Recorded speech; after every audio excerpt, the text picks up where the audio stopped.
Écarté de la liste des candidats à l'élection présidentielle du 25 octobre 2025 en Côte d'Ivoire, Charles Blé Goudé a dénoncé une décision qu'il qualifie d'injuste. L'ancien ministre ivoirien, dont la candidature a été rejetée en raison d'une condamnation par contumace, s'est exprimé lundi 15 septembre depuis Abidjan, tout en dénonçant une manœuvre politique. Il a réaffirmé son attachement au cadre républicain et a lancé un appel à la mobilisation citoyenne en invitant ses partisans, l'opposition et l'ensemble de la population ivoirienne à s'engager dans un processus de changement pacifique par les urnes.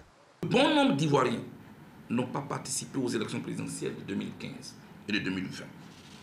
Leur absence à ces grands rendez-vous n'a toutefois pas apporté les changements auxquels nous aspirons.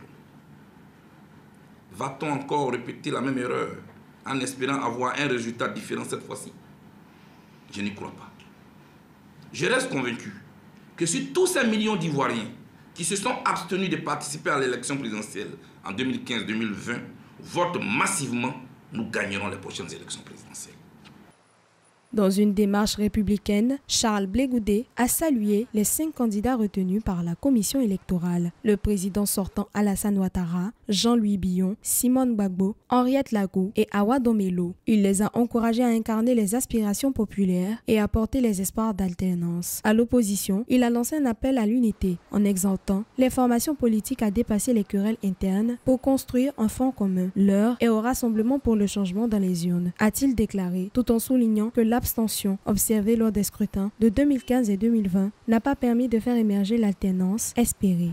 La participation de ces personnalités à cette élection aurait été une occasion rêvée de confronter encore plus de programmes et de projets de société afin d'enrichir davantage le débat politique.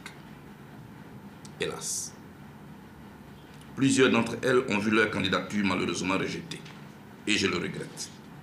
Fidèle donc à mon engagement républicain, je voudrais aussi féliciter les candidats retenus et désormais qualifiés pour participer à la présidentielle.